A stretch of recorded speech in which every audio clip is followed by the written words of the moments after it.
Pra peradilan ini kami ingin tegaskan bahwa kami tidak melawan institusi. Ya. Tapi yang kami lawan adalah penggunaan kewenangan yang melanggar hukum. Dan pada permohonan pra peradilan yang pertama, penangkapan, penahanan, dan penggeledahan itu dinyatakan tidak sah karena kewenangan yang diberikan oleh KUHAP, diberikan oleh Undang-Undang Kepolisian kepada penyidik Polda Metro Jaya untuk melakukan upaya paksa ternyata dilakukan melampaui batas yang ditentukan oleh undang-undang, sehingga hakim pra peradilan yang kemudian juga memeriksa pokok perkara permohonan pra peradilan yang ketiga ini telah menyatakan tidak sah penangkapan, penahanan, dan penggeledahan tersebut. Akibat adanya putusan pra peradilan itu, maka kami menindaklanjuti dengan permohonan pra peradilan yang baru. Karena itu memang diperintahkan oleh hakim dalam pertimbangannya. Jadi kami juga ingin menepis bahwa ini bukan mengulur-ngulur waktu atau kemudian menggunakan KUHAP baru di pasal 158 ya dengan memanfaatkan waktu untuk kemudian tidak masuk ke pokok perkara. Tidak. Kami akan masuk ke pokok perkara tetapi dengan syarat semua kesewenang-wenangan ini ingin kami urai dulu satu persatu. Dan nanti pada saat kami melakukan pembuktian dalam pokok perkara, kami melakukan pembuktian pokok perkara itu sudah fokus gitu ya, tidak lagi dihantui oleh stigma-stigma negatif atau persepsi-persepsi negatif.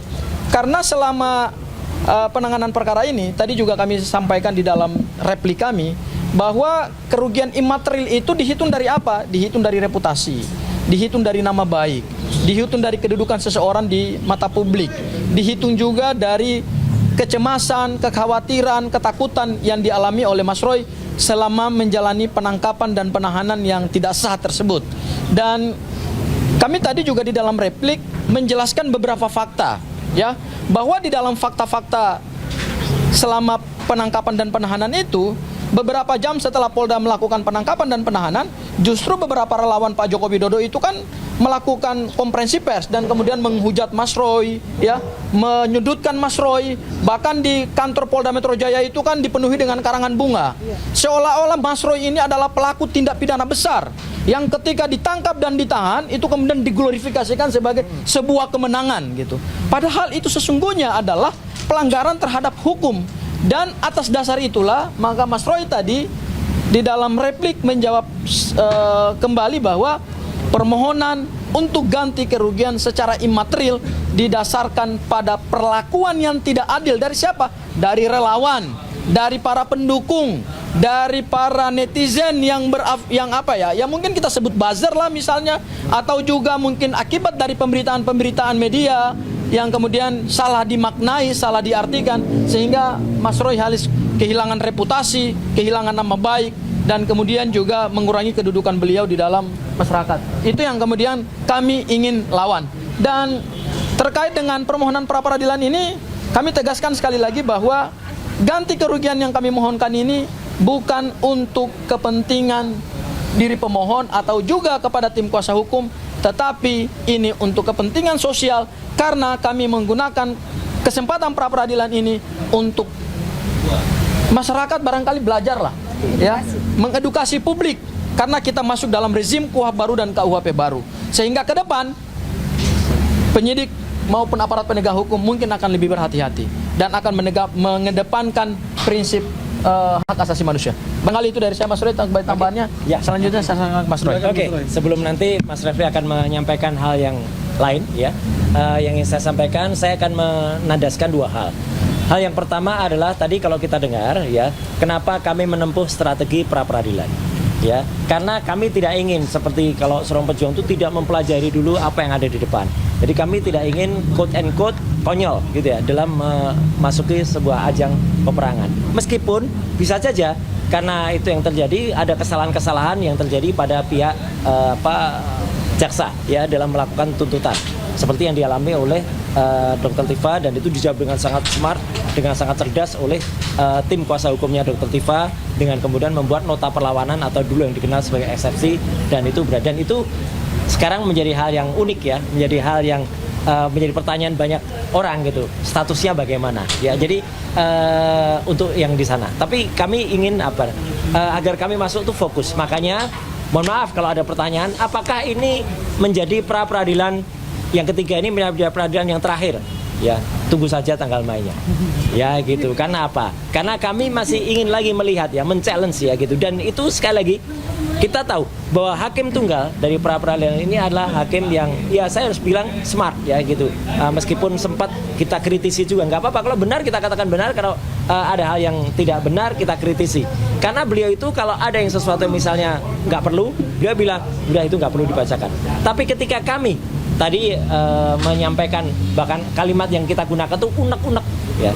Kami menyampaikan unek-unek di dalam replik kami, beliau membiarkan saja ya, dan itu artinya mendengarkan. Jadi supaya diketahui oleh masyarakat juga bahwa apa yang kami lakukan dengan pra peradilan ini adalah tujuannya adalah untuk yang tadi disampaikan Bang Refli dan juga disampaikan oleh Mas Gafur dan juga Mbak Aya, bahwa itu adalah untuk supaya kita fokus.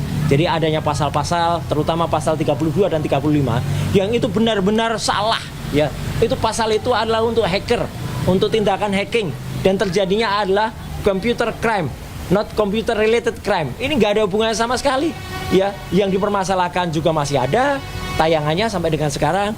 Ijazah yang disebut konon ijazah ya, itu juga bentuk fisiknya juga konon masih ada. Meskipun itu juga kita tantang juga, kita challenge, tunjukkan ke publik ya. Jadi ini nggak ada hubungannya sama sekali kalau tiba-tiba diselundupkan. Karena itu tadi ancaman hukumannya atau pasal itu, pasal 32 itu 8 tahun, pasal 35 itu ada 12 tahun. Itu luar biasa. Sama sekali itu tidak untuk itu. Karena namanya undang-undang ITE, bukan ITE ya. ITE itu informasi dan transaksi elektronik.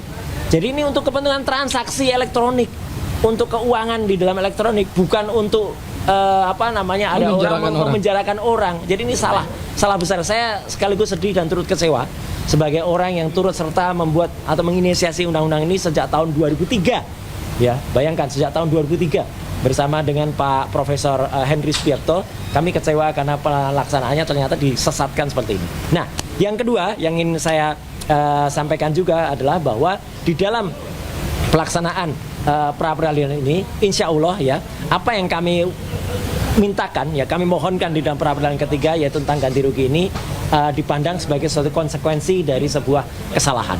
Karena jelas mana salahnya, jelas sudah dikatakan salah.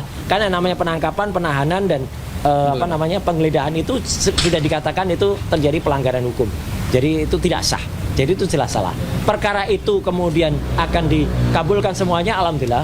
Tapi kalau tidak ya mungkin sebagian ataupun yang terbaik ya et bono ya gitu, apa itu istilah hukumnya. Saya bukan orang hukum ya gitu. Es bono ya gitu.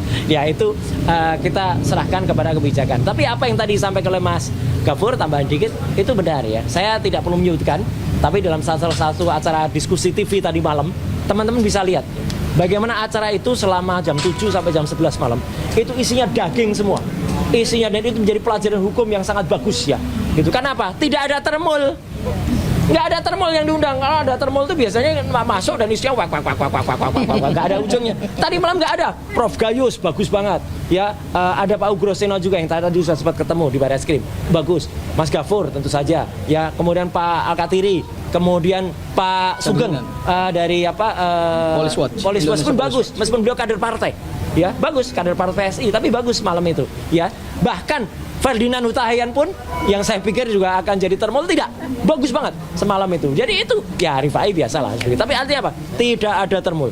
Jadi kalau kata ATI Garut ya, termul musnahkan saja. Salam untuk Mas ATI Garut ya, guru TI Garut. Ya, saya kira itu dari tambahan saya. Ya, jadi moga-moga apa yang kita mohonkan bisa diterima, dan kemudian kita tetap berdoa kepada Tuhan Yang Maha Kuasa, Allah Subhanahu Wa Taala, agar semua yang kita lakukan, dan terima kasih untuk semuanya. Assalamualaikum warahmatullahi wabarakatuh. Bang Erhan, menjawab. Ulangin pertanyaannya biar ada pertanggungjawabannya. Ya. Bang Refli, ini kan tanggal 6 Agustus nanti Dr. Tifa akan kembali bersidang ya. Nah, persiapannya seperti apa dan apa yang akan dicermati dari dakwaan baru? Jadi begini, saya klarifikasi dulu ya. Kalau persidangan kita split, karena saya di Mas Roy. Tetapi saya, Gafur dan lain sebagainya sebenarnya masih memegang mandat Troya. Troya itu Tifa Roy's Advocate, tapi tidak untuk sidang.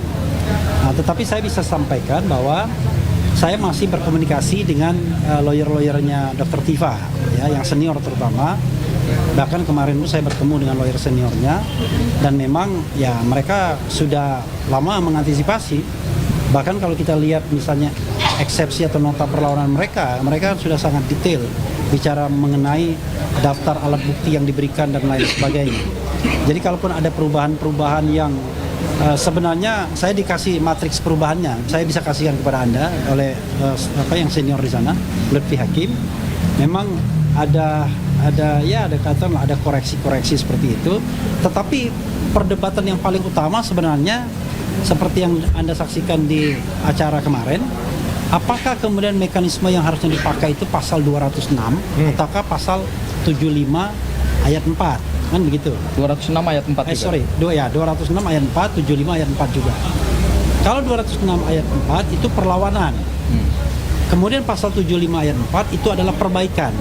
Nah, rupanya yang disampaikan kepada Dr. Tifa dan juga Mas Roy itu perbaikan. Jadi sudah diperbaiki, tetapi kemudian selalu ada perdebatan di sana karena dianggap dakwaan sebelumnya null and void atau batal demi hukum. Kalau batal demi hukum maka dianggap secara keseluruhan itu batal dakwaannya. Nah, kalau misalnya ada dakwaan yang baru, ya teorinya bukan mengubah dakwaan tapi mengganti dakwaan dengan nomor yang baru. Padahal undang-undang mengatakan mengubah dakwaan satu kali. Jadi sebenarnya kalau saya melihat ada problem rumusan undang-undangnya karena mengubah renew to change sama to edit atau apa namanya itu agak berbeda. Kalau mengubah sama mengganti itu beda. Mengubah itu mengedit, mengganti itu renew.